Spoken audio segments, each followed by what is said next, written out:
are live. We have clicked through. Very good.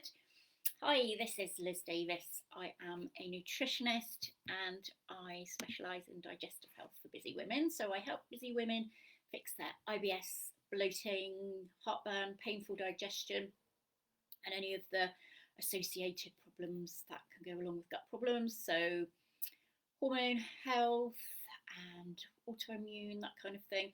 Um, and I do this with state of the art testing and dietary upgrades, supplements, etc., to really nicely bring things into balance for you.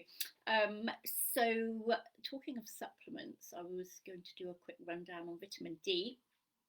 So, when do you need to start supplementing it, if indeed you need to start supplementing it, and what to look for, and why vitamin D is important, etc.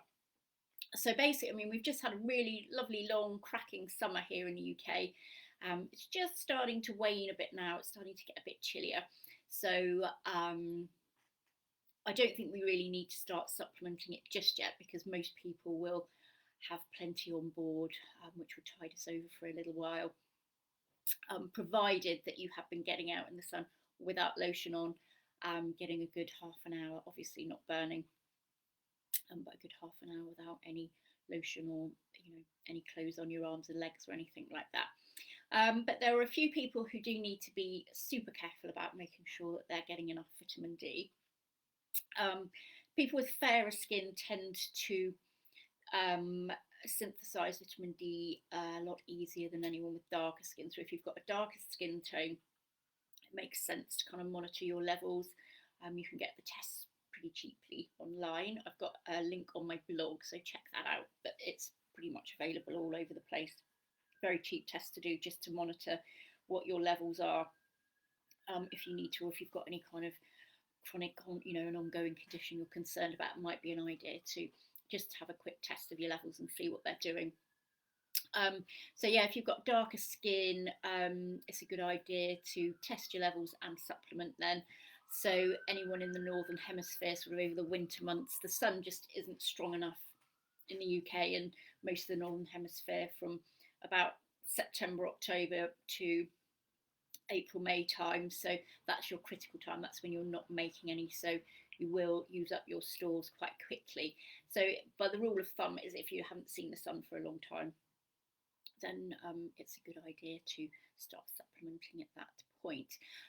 So ditto people who spend a lot of time indoors, anyone in a care home or anyone who's poorly, can't go out, very important to supplement vitamin D.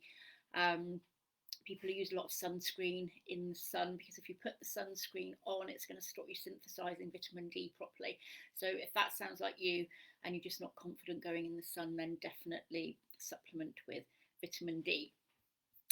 Obviously, if you get your vitamin D from the sun, it's going to be superior as long as you don't burn, because your body regulates how much it needs, and it certainly makes a whole lot in a short space of time. Makes everything you need. So, what does vitamin D do then? Well, it's really important. There are vitamin D receptors on pretty much every cell in the body. So, everything in the body needs vitamin D. It's not actually a vitamin anyway, it's actually a hormone. And you need it for healthy bones, for healthy muscles, for healthy cognitive function, so for your brain. It's vital for your immunity. It's vital, coming into the autumn, fighting colds, flus, and other bugs, then it's going to be critical for that as well. So that's where you really want to make sure you've optimized your levels. Protects against autoimmune conditions, definitely is protective against a lot of cancers. They do think that cancers could be reduced by as much as 50% if people kept their vitamin D levels optimal, so that's really quite something. Also skin health, that can be really helpful for eczema, psoriasis, that kind of thing, and also with your blood sugar balance. So if you're someone whose blood sugar does go a bit wonky, or you've got problems controlling your weight, that kind of thing, then vitamin D can be a useful place to start. So it's just vital for everything. Blood pressure, circulatory problems, you name it, vitamin D is a critical part of it. So how much to take then? Well, the NHS recommends taking between 400 international units and 4,000 international units daily. If you sat in the sun with your arms out, with your legs out, not covered up with no lotion, you would probably make about 10,000 international units in about 10 minutes. So going by that, I would think the upper end of that scale is going to be more appropriate for most people. That's provided you haven't tested. If you test yourself, as I say, very cheap to test, very easy to test, just a straightforward finger prick test will tell you exactly what your levels are, and then you'll have an idea how much you need to supplement. So if you do decide to supplement, then what should you look for? I would be looking for certainly a vitamin D3, avoid D2, D3 with K2 added to it.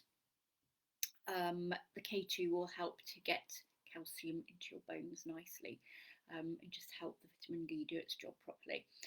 It also works with the other different minerals as well, like magnesium and so on. So if you're taking a multi, that will have that covered for you, and plenty of food sources for magnesium as well. So that's just a quick rundown then. Vitamin D, when to start supplementing, when you haven't seen the sun for a long time, certainly, or with any of those other reasons I said at the beginning. That gives you an idea of what sort of supplement you want to be looking for, and what you need it for.